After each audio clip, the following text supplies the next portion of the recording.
নমস্কার, শুভ সন্ধ্যা। নিউজ ভ্যানগার্ডের পর্দায় আপনাদের প্রত্যেককে স্বাগত জানাচ্ছি। এই মুহূর্তে আপনাদের সাথে আমি রয়েছি অঙ্কিতা। চোখ রাখছে এই মুহূর্তের গুরুত্বপূর্ণ সংবাদের দিকে। তবে প্রথমে চোখ রাখতে হচ্ছে আজকের গুরুত্বপূর্ণ খবরের দিকে, কারণ মোদিকে নিয়ে কার্টুন করা হয়েছে আর তাতে এবার বিপাকে পড়েছেন কার্টুনিস্ট। প্রধানমন্ত্রী মোদী এবং আরএসএস কে নিয়ে বিতর্কিত কার্টুন বানিয়ে বর্তমানে বিপাকে কার্টুনিস্ট হেমন্ত মাল্লব্য। তার ছবি আপনারা দেখতে পাচ্ছেন। হাইকোর্টের পর এবার সুপ্রিম কোর্টে অন্তর্বর্তী জামিনের আবেদন জানিয়েও স্বস্তি পেল না হেমন্ত। রাষ্ট্রপ্রধানকে নিয়ে আপত্তিকর কার্টুনের তীব্র নিন্দা করে শীর্ষ আদালতের তরফে জানানো হয়েছে, এই ধরনের কার্টুন মত প্রকাশের স্বাধীনতার অপব্যবহার। বিস্তারিত সে বিষয়ে জানবো। টেলিফোন লাইনে যুক্ত হয়ে গেছে প্রতিনিধি সম্রাট চৌধুরী। সম্রাট, আপত্তিকর কার্টুনের তীব্র নিন্দা করছে শীর্ষ আদালত। প্রধানমন্ত্রী মোদী এবং আরএসএস এর যে কার্টুন বানিয়েছেন এই কার্টুনিস্ট, তাকে কেন্দ্র করে এবার বড় বিপাকে পড়ে গেছেন তিনি। কি জানতে পারছো? বিগত 2014 সালের পর থেকে কিন্তু দেখা যাচ্ছে যে রাজনৈতিক ব্যক্তিত্বদের নিয়ে যে কার্টুন আঁকা বা মজা করা বা বিভিন্ন রকম টিপ্পনী করা, এইসব ঘটনার পর থেকে কিন্তু ব্যাপক প্রতিক্রিয়া দেখা যায়। বিশেষ করে শাসক বিজেপি দলের পক্ষে কিন্তু অনেক সময় দেখা যাচ্ছে হামলা হুমকির মতো ঘটনাও ঘটেছে।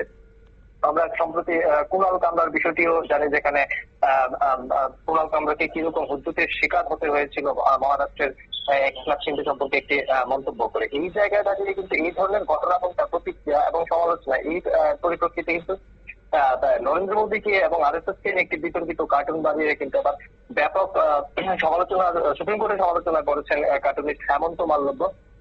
তার যে কার্টুন আঁকা হয়েছে তার বিরুদ্ধে একটি মামলা হয় এবং পরবর্তী সময় তিনি হাইকোর্ট থেকে সুপ্রিম কোর্টে জামিন আবেদন করেন, যেখানে সুপ্রিম কোর্ট কিন্তু আবার সরাসরি ভাবে কার্টুনিস্টের যে তার যে প্রতিবেদন বা তার যে কার্টুন বলেছে যে এই ধরনের কার্টুন কিন্তু মত প্রকাশের যে স্বাধীনতা দাবিতে কার্টুনিস্টরা কার্টুন এঁকে থাকে তা খণ্ডন করে, তার সত্যি মানহানিকর এবং এই বলে কিন্তু কার্টুনিস্টের যে প্রতিবেদন তার সমালোচনা করা হয়েছে এবং তার যে জামিন আবেদন, সেই জামিন আবেদন এখন পর্যন্ত গ্রাহ্য করে। যদিও মামলার পরবর্তী শুনানির দিন ঠিক করা হয়েছে আগামী 15 জুন।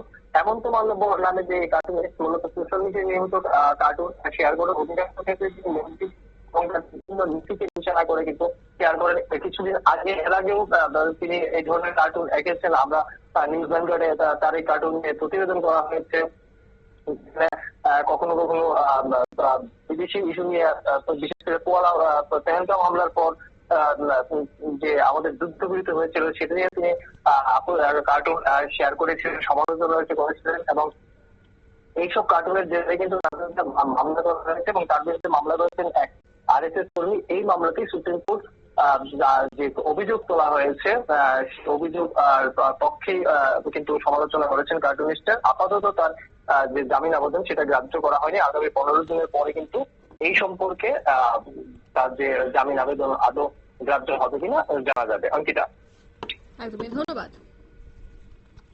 অর্থাৎ নরেন্দ্র মোদী এবং আরএসএস কে নিয়ে যে কার্টুন বানিয়েছে এই কার্টুনিস্ট, তার বিরুদ্ধে এবার কিন্তু বড় পদক্ষেপ হাতে নেওয়া হতে পারে। তবে এই বিষয়টা নিয়ে, যেহেতু প্রধানমন্ত্রীকে নিয়ে কার্টুন তৈরি করা হয়েছে, তাই এই বিষয়টা নিয়ে কিন্তু তীব্র নিন্দাও জানিয়েছে শীর্ষ আদালত এবং বলছে এই ধরনের কার্টুন মত প্রকাশের স্বাধীনতার অপব্যবহার। নিয়ে নিচ্ছে ছোট্ট একটি বিজ্ঞাপন বিরতির সঙ্গে থাকুন।